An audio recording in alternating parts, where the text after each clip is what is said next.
Right, what's going on, everybody? It's your good old boy JR coming to you live from Las Vegas, Nevada. As always, it is a Tuesday night, which means we are going to have our Silver and Bro show.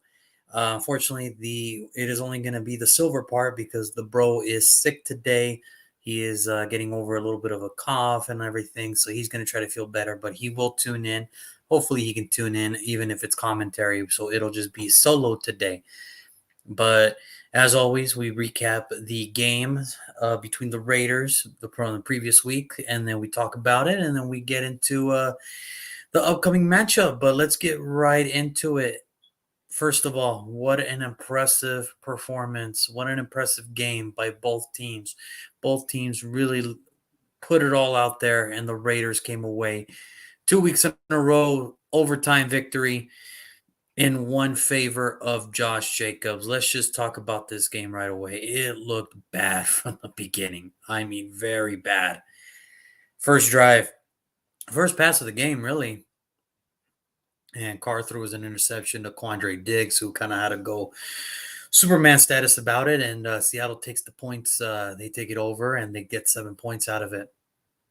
The Raiders were able to respond, however, with an Amir Abdullah wheel route to tie it up and everything. This game had everything. This game had drama. This game had excitement. This game had, breathtaking moments. It was just an impressive game all the way around.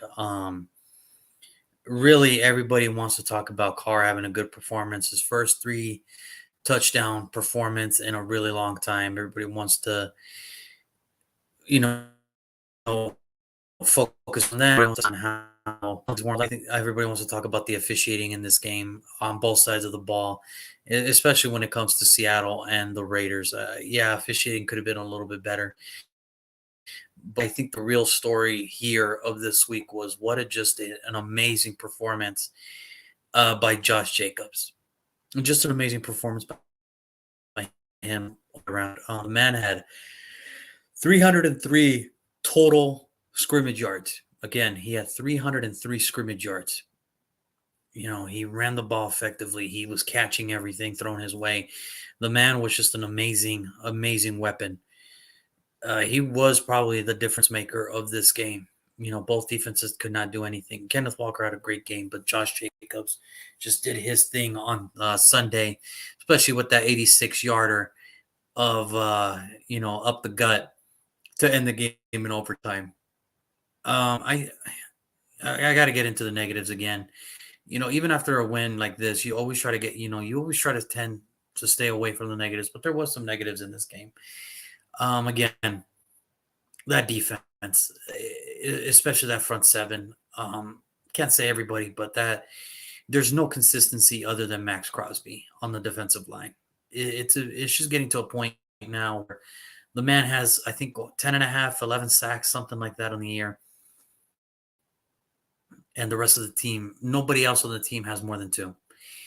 That's not the route you want to go with. That's not the route that I think the team intended to be, especially with the signing of Chandler Jones. You would think it would help, but it's not. It's not helping whatsoever.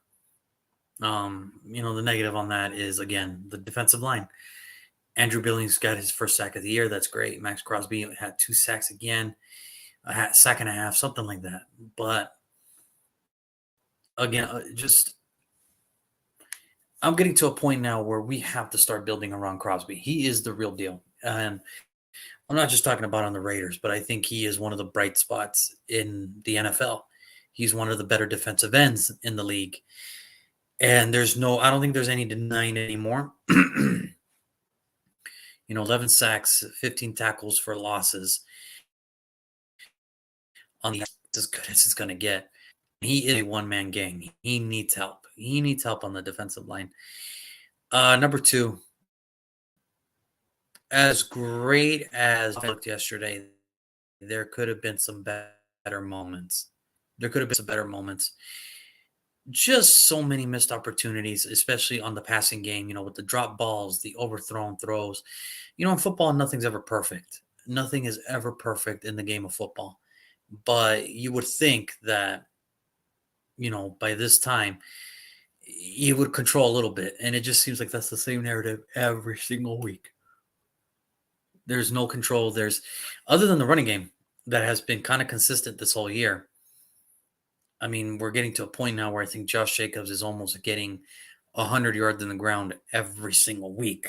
I mean, and that's rushing the ball. We're not even counting his receptions or anything like that. That's just him rushing the ball. We're close to that.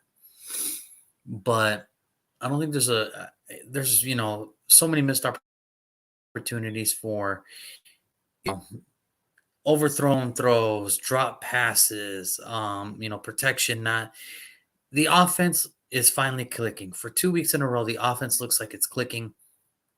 There's some things to patch up. It's still a work in progress,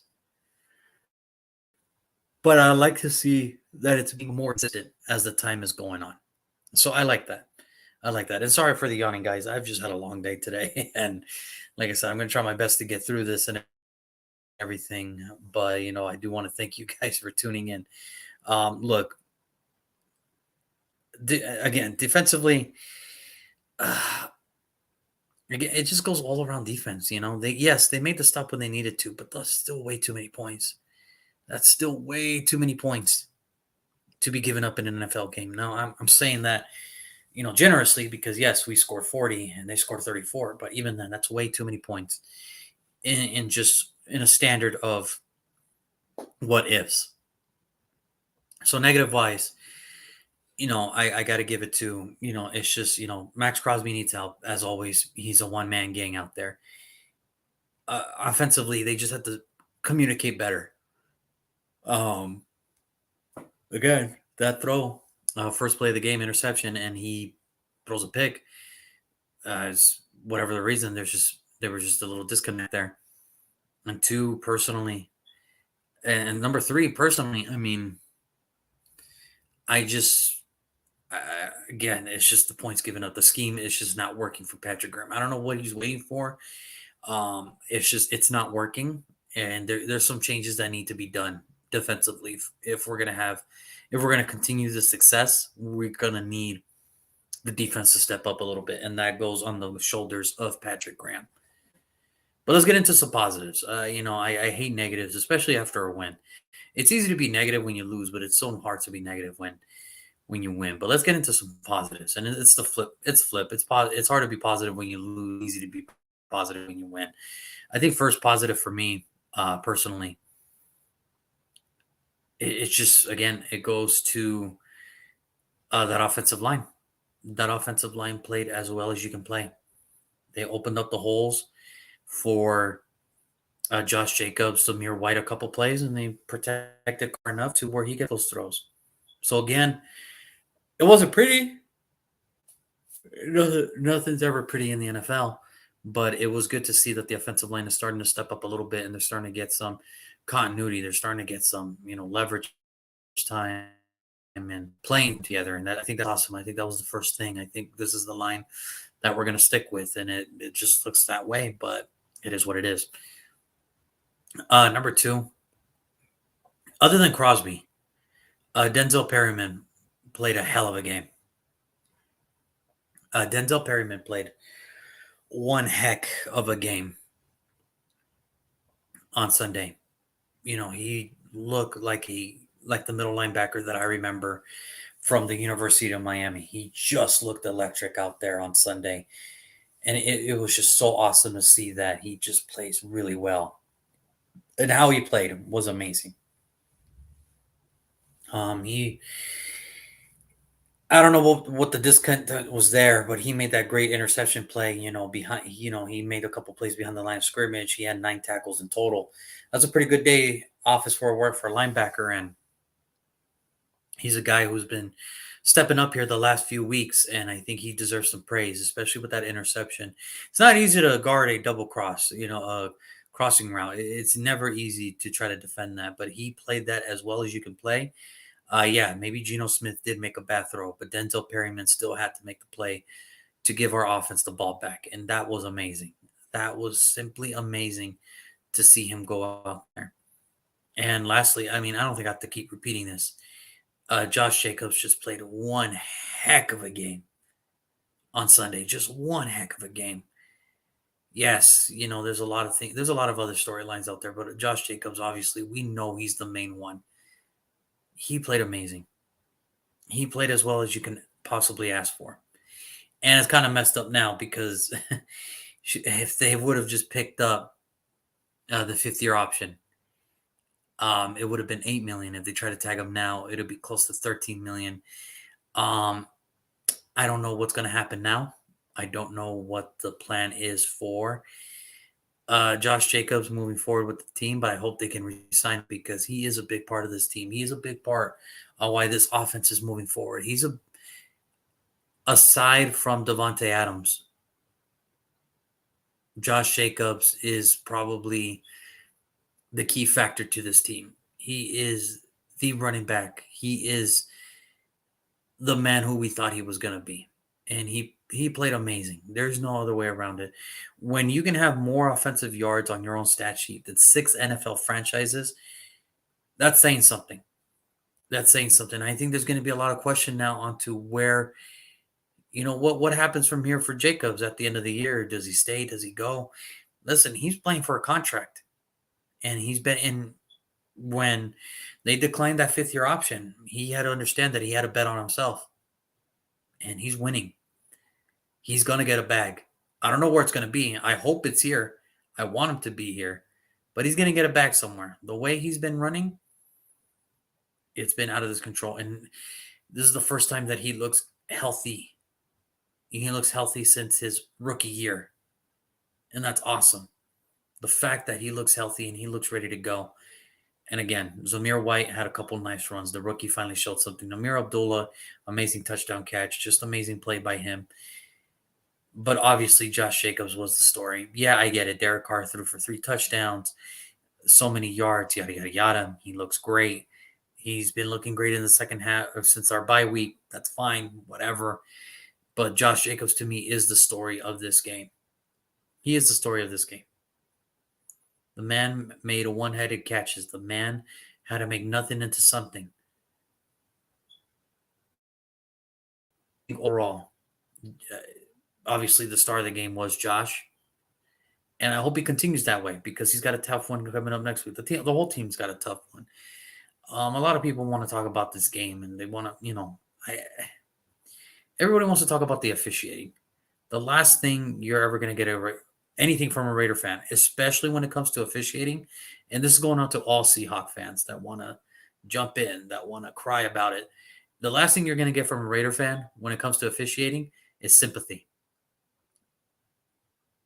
Yeah, did I believe that he fumbled the ball? Of course I did. But they called it forward progress. That's not my call. That's the officiating's fault. And before you get into it, well, there were so many penalties that the Raiders committed that they didn't call. Really? What about the one where the ghost hold on Homeboy, where he didn't even touch Lockett, but Lockett cried about it and he got the flag? What about Tariq Woolley damn near playing patty cake with Devontae Adams, and Devontae had to make that catch with his left hand? There was no call on that.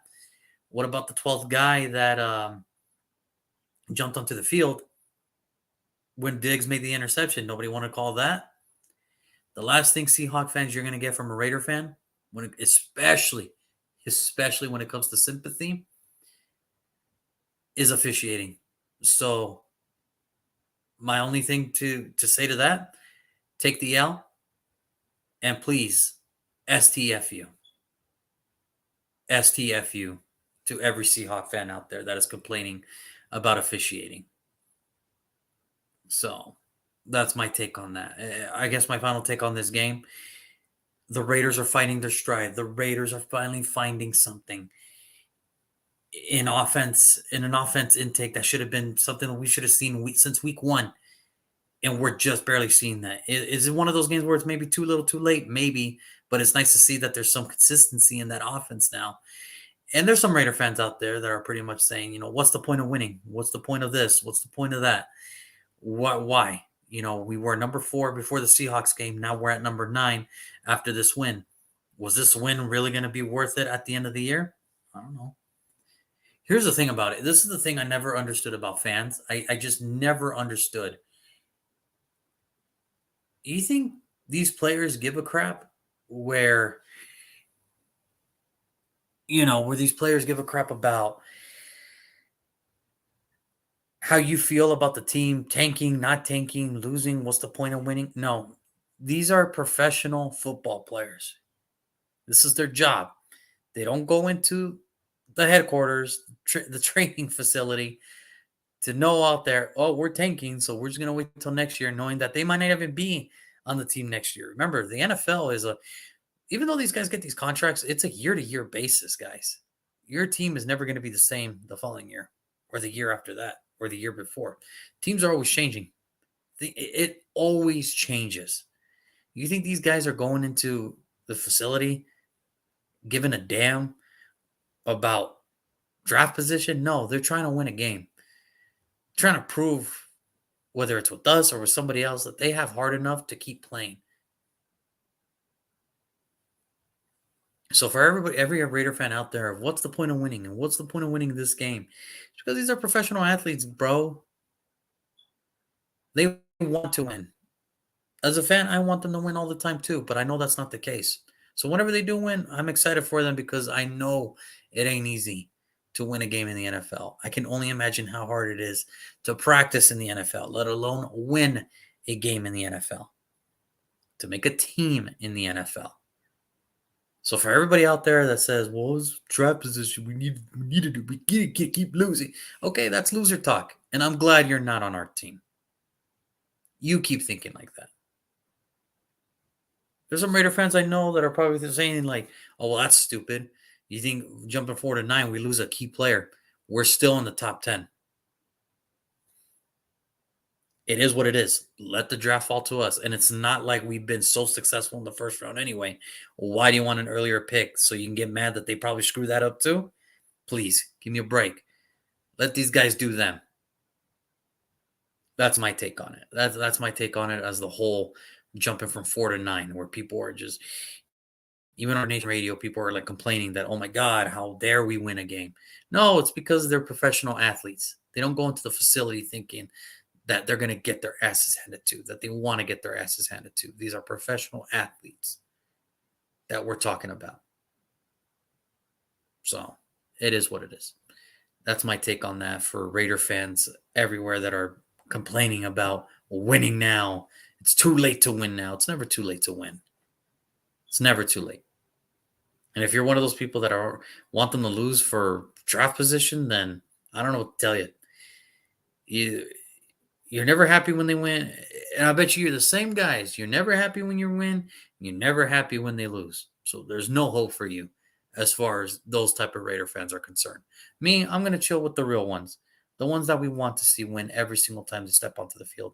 And we're going to get hurt if they lose, but we're going to be proud of them when they win too. Get over it. So that's my take on this week against Seattle. I mean, kudos to Seattle. They did everything they could. They played a hell of a game. There was just nothing. I don't think there was nothing more than Seattle could have done than maybe just one more stop. Maybe I don't know. I don't. It was just like I said. I think officiating was bad. If it were up to me, I wouldn't. Because there were some calls that Seattle got that I couldn't believe didn't go their way. With the whole catch to DK Metcalf on the side, nobody's ever going to know now. And this is coming from a Raider fan that just won on Sunday, that their team just won on Sunday. If that officiating crew never officiates another game again, I think it'll be good for the NFL because these guys looked so bad. So that's my take on it. So we'll see. But moving on, again, good luck to Seattle here and good game to them and to all the Seahawks out there. That was a really good game, and I wish you guys the best in your next matchups coming up. Moving on, we have a familiar face coming into Las Vegas. It is the Los Angeles Chargers coming into town on December 4th on a Sunday. This is the second meeting. They've already met week 1. Chargers won. They're coming into Vegas this week to see how they go and how it goes. We're talking about two franchises that desperately need this win. The Chargers need this to keep their playoffs hope alive. The Raiders need this to keep building momentum for for the fans to believe that everything is being run right in this organization. The Chargers eking out a win against the Arizona Cardinals on Sunday, an impressive win over Arizona to really go for two at the end. That takes guts, man, because it's easy to tie and go into overtime, but we want to go for two. And you say we either win the game here on the road or we lose on the road, and you go for two. I give Brandon Staley all the kudos in the world for going for two. That was a gutsy call that paid off, and it gave them a chance to keep going, keep their playoff hopes alive. But now you could throw records out the window when it comes to division games. This is not going to be easy for either side. This is going to be a really well-endowed game. The Chargers have momentum. The Raiders have momentum. Somebody is about to be very disappointed first week of December because it's just how it's going to have to be. And that sucks, but that's just how it's going to have to be. For me personally, the way this game played out, and this is just my keys for the game. I don't know how it's going to play out, but this is just how I see this game played out, or how I would love to see the game play out. I think defensively, you know what you got to do. You got to stop 10. No, let me rephrase that. You got to contain number 10 because you can't stop him. Can't stop him. The man is just, even on Justin Herbert standards, he's having a down year, but it's still pretty impressive when you really look at it. No Keenan Allen for majority of the year. Mike Williams got banged up. You're playing with the Gerald Everett, who's kind of in and out sometimes. You're playing with a Joshua Palmer, a DeAndre Carter. Austin Eckler is the saving force of this offense. Justin Herbert's doing everything he can with what he has, and they're still trying to hang in there. The defense, I get it. The defense is kind of tough. It's kind of a tough situation because you expected them to be better, but with the injuries to J.C. Jackson, Boza sometimes, and even Matt got banged up a little bit. It's pretty disappointing to see them in the situation that they're at, that they're fighting to at least have a chance at the playoffs. And this is why I think, this is not going to be an easy game for either or, because they're both desperate for this win. So I think on our defensive side of the ball, we have to stop number 10. You have to contain number 10. You have to control him to kind of make mistakes and kind of in his face.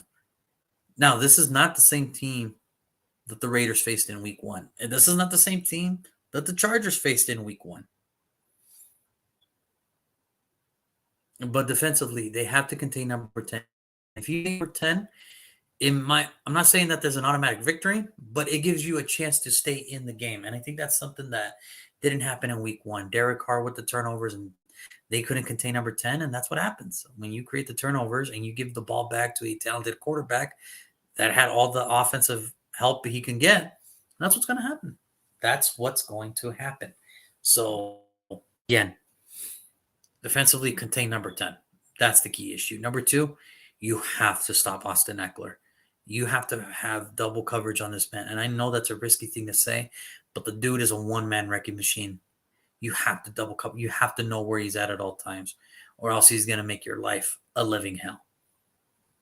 On the offensive side of the ball, it's very simple. Keep doing what you're doing. Do what you're good at, and that's running the football. Right now, they're having a really hard time stopping. For about a month, it's been apparent for about a month that the Chargers are having trouble stopping the run. This is better. Their run.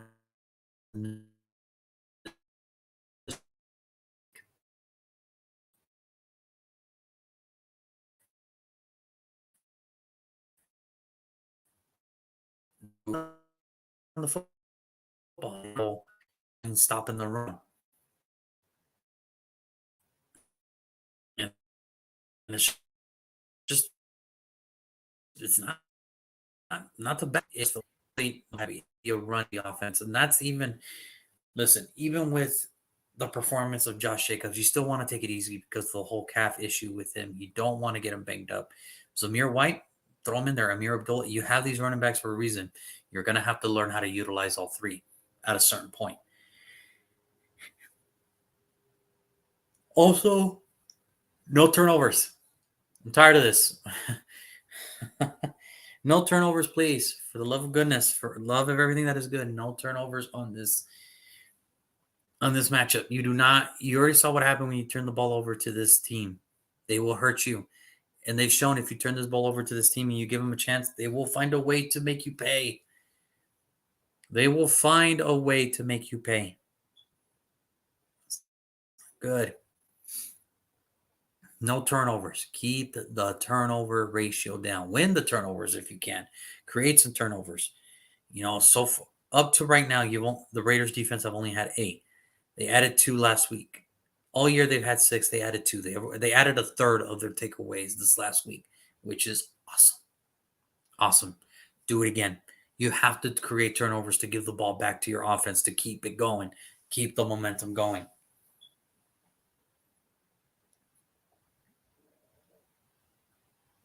So there's no other way to say it. This is a must win for both teams.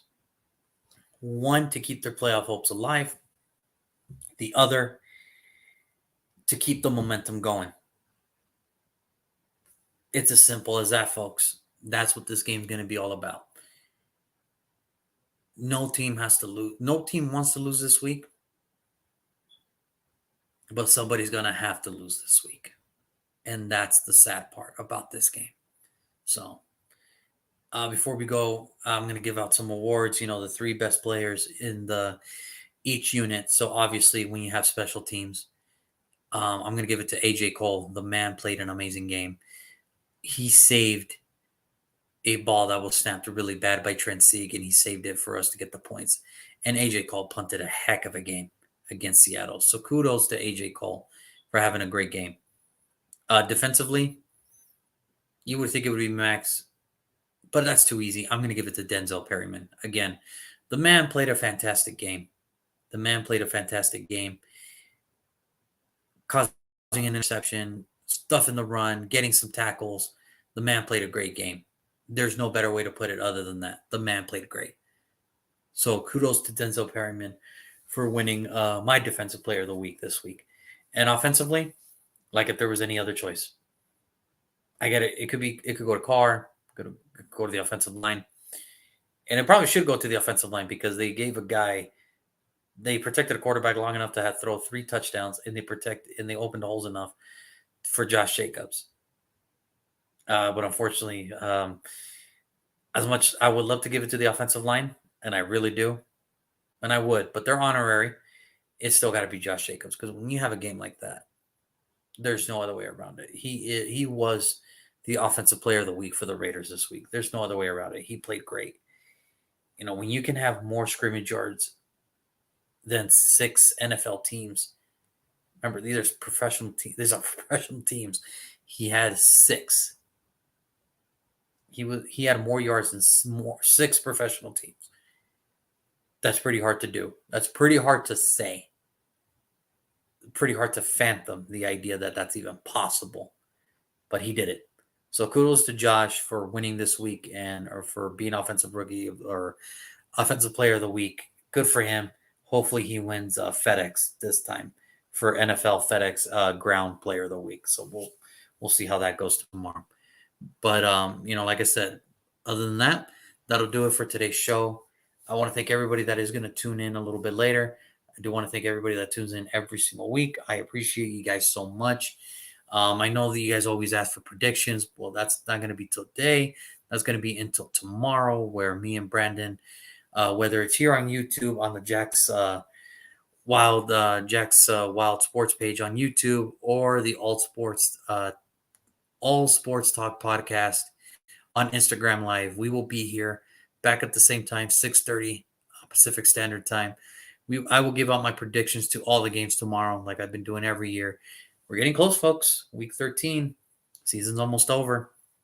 Just a few more games left, and then for some teams it's over. For some teams, they're making a final push, and for some teams, they just want to know what position they are in the playoffs. So that'll be tomorrow night at 6:30. Same channel, same everything. Hope to see you guys there. Let's have some fun. Until then, it's your good old boy JR signing off for Julian Garcia. Hopefully he feels better so we could talk about the game. So we can have a recap for next week. And next Tuesday, it will be a recap of the Charger game and a short week because we have the Los Angeles Rams for Thursday Night Football next week. So that should be a lot of fun. Until then, enjoy your night, everybody. Please stay warm. Happy holidays to everybody that's enjoyed it. And let's get to it. See you guys tomorrow.